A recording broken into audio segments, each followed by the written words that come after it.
तो अमेरिका ने भारत के खिलाफ जो चाल कुछ महीने पहले चली थी, अब उल्टा उसी पर भारी पड़ती हुई नजर आ रही है, क्योंकि अब भारत की तरफ से अमेरिका से इंपोर्ट होने वाले कच्चे तेल पर पूरी तरह से रोक लगा दिया गया है, जिससे अमेरिका भारत में कच्चे तेल को नहीं भेज पा रहा है। और यूनाइटेड स्टेट जो अभी तक भारत में भारी भरकम मात्रा में कच्चा तेल बेच करके मुनाफा कमा रहा था, अब उसको भारी मात्रा में नुकसान उठाना पड़ रहा है।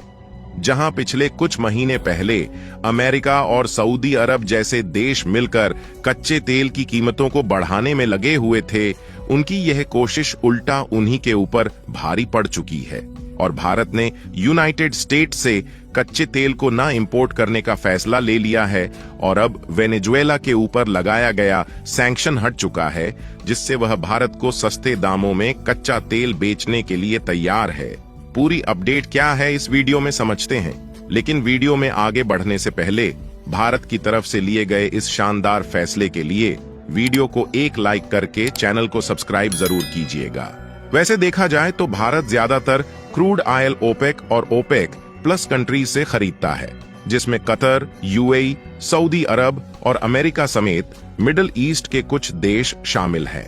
यहां तक कि रसिया से भी क्रूड ऑयल परचेज किया जाता था, लेकिन बीच में रसिया के ऊपर कुछ सेक्शंस लगाए जाने के कारण भारत रूस से तेल इंपोर्ट नहीं कर पा रहा था। लेकिन जब रूस और यूक्रेन के बीच युद्ध शुरू हुआ तो रूस ने भारत को सस्ते दामों में कच्चा तेल खरीदने का ऑफर दिया, क्योंकि उस समय रूस को युद्ध लड़ने के लिए काफी ज्यादा पैसों की जरूरत थी और रूस के द्वारा भारत को दिए जाने वाले इस ऑफर का फायदा हुए भारत ने भारी भरकम मात्रा में सस्ते दामों में रूस से कच्चा तेल खरीदना शुरू कर दिया। और आपको जानकर हैरानी होगी कि रूस से खरीदे गए कच्चे तेल को रिफाइन करके भारत ने यूरोपीय देशों में डीजल और पेट्रोल को बेचना शुरू कर दिया,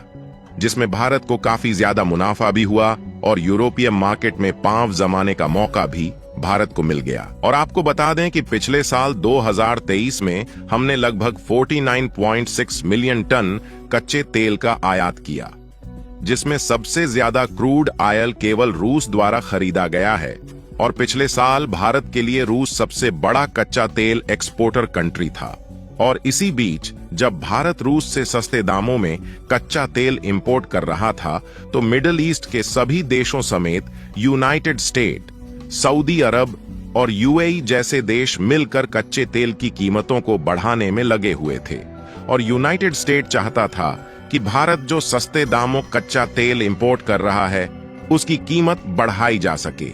जिसके लिए इन कंट्रीज ने कच्चे तेल के प्रोडक्शन को कम करने का फैसला लिया, जिसके बाद सऊदी अरब और यूनाइटेड स्टेट ने मिलकर कच्चे तेल को कम मात्रा में प्रोड्यूस किया।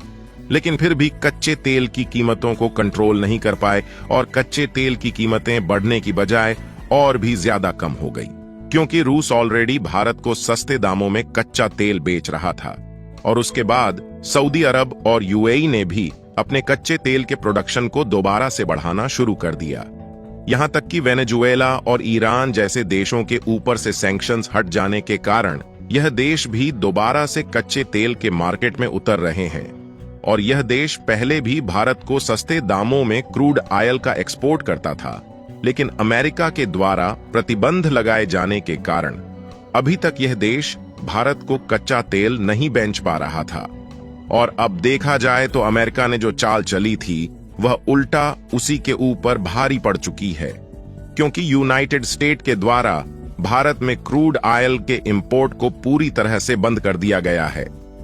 और पिछले कुछ सालों में देखा जाए तो अमेरिका भारत में कच्चे तेल की आपूर्तिकर्ताओं में से 5वां सबसे बड़ा कंट्री था, जहां पिछले साल 2023 में 2,05,000 बैरल प्रतिदिन के हिसाब से कच्चा तेल खरीदा गया है। और भारत में अमेरिका से कच्चे तेल के इंपोर्ट को बंद करने के बाद अमेरिका को कितनी दिक्कतों का सामना करना पड़ेगा, इसका अंदाजा आप लोग भली भांति लगा सकते हैं। और भारत ने अमेरिका के साथ जो किया है उसको अमेरिका सदियों तक याद रखेगा, क्योंकि ऐसा पहली बार हुआ है जब किसी देश ने अमेरिका से कच्चे तेल को खरीदने पर रोक लगाया हो। वैसे देखा जाए तो भारत की तरफ से भी डायरेक्टली कच्चे तेल के इंपोर्ट पर रोक नहीं लगाया गया है। इसके लिए लाल सागर में हुती विद्रोहियों के अटैक का कारण बताया जा रहा है, जिसके साथ साथ अमेरिका से क्रूड ऑयल इंपोर्ट करने की बजाय बेस्ट एशियन कंट्रीज से किया जा रहा है। और पिछले 1-1.5 महीने में रेड सी क्राइसिस की वजह से रसिया और अमेरिका से आने वाले शिप के रूट डिस्टर्ब हो चुके हैं, जिसके कारण वैसे भी अमेरिका और रसिया से भारत में कच्चे तेल का इंपोर्ट बहुत ही कम हो गया है। लेकिन भारत के लिए अच्छी बात यह है कि भारत में इन देशों से ज्यादा सस्ते दामों में कच्चे तेल का इंपोर्ट इराक, यूएई और सऊदी अरब जैसे देशों से किया है। और पिछले महीने जनवरी में हमने सबसे ज्यादा इराक से कच्चे तेल को खरीदा है। अगर इराक की बात की जाए तो यह एक मुस्लिम देश है जो कि पाकिस्तान और भारत दोनों का काफी अच्छा दोस्त है। लेकिन जब बात भारत और पाकिस्तान के बीच हो तो इराक ने पहले भी भारत की बढ़ चढ़ करके मदद की है। और इराक की इकोनॉमी चीन से भी ज्यादा मजबूत है, यानी कि इराक का भारत के साथ हाथ मिलाना भारत के लिए काफी ज्यादा मददगार साबित हो सकता है। जहां भारत और इराक के बीच के ट्रेड रिलेशंस पहले से भी काफी अच्छे रहे हैं,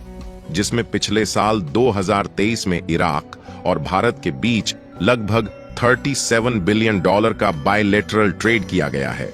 जबकि इस साल यानी कि 2024 में जिस तेजी के साथ भारत और ईरान के बीच ट्रेड होना शुरू हुआ है, उससे इस साल यह कई गुना ज्यादा बढ़ने वाला है। और कमाल की बात यह है कि भारत में जो क्रूड ऑयल ईरान से खरीदा जा रहा है, उसकी कीमत रूस से खरीदे जाने वाले कच्चे तेल से कम है, जिससे भारत में और भी ज्यादा सस्ते दामों में कच्चा तेल इंपोर्ट करके यूरोप जैसे देशों में डीजल और पेट्रोल का एक्सपोर्ट किया जा सकेगा। और देखा जाए तो रूस ने डीजल और पेट्रोल को बेचने पर सेक्शंस लगा दिया है, जिससे यूरोपीय मार्केट में इंडियन कंपनी से एक्सपोर्ट होने वाले डीजल और पेट्रोल की डिमांड बढ़ चुकी है। इसके अलावा अगर ध्यान दिया जाए तो वेनेजुएला और ईरान के ऊपर से भी अमेरिका द्वारा लगाए गए सैंक्शंस कुछ महीने पहले हटा लिए गए थे, जिससे वेनेजुएला और ईरान भी भारत को सस्ते दामों में कच्चा तेल खरीदने का ऑफर दे चुके हैं। यानी कि कुल मिलाकर अभी तक अमेरिका जैसे देश वेनेजुएला और ईरान के मार्केट में न होने का फायदा उठाकर जो महंगे दामों में कच्चा तेल बेचते थे, अब उनकी चालबाजी पूरी तरह से बंद हो चुकी है। यही नहीं, इसके अलावा कुछ दिन पहले रेड सी क्राइसिस की वजह रसिया से खरीदे जाने वाले कच्चे तेल पर भी रोक लगा दिया गया था। और नेचुरल गैस को देखा जाए तो नेचुरल गैस के लिए भी कतर भारत को ऑफर दे चुका है, जिसमें भारत की एक कंपनी द्वारा $78 मिलियन की डील फाइनल की गई है, जहां 20 सालों तक कतर भारत में नेचुरल गैस एक्सपोर्ट करेगा। यानी कि कुल मिलाकर भारत को नेचुरल गैस और कच्चे तेल के इंपोर्ट के लिए पहले से कम कास्ट चुकानी पड़ेगी, जिससे इंडियन मार्केट में डीजल और पेट्रोल के साथ साथ एलपीजी के दाम कम हो सकेंगे। बाकी आप लोगों का इसके बारे में क्या सोचना है, अपनी राय कमेंट में जरूर बताएं। और भारत के द्वारा लिए गए इस शानदार फैसले के लिए वीडियो को एक लाइक करके अपने दोस्तों तक शेयर जरूर करें, ताकि उन्हें भी जानकारी मिल सके। साथ ही इसी तरह और भी जानकारी से जुड़ी वीडियो देखने के लिए चैनल को सब्सक्राइब करके बेल नोटिफिकेशन को ऑल पर जरूर सेलेक्ट करें। जय श्री राम।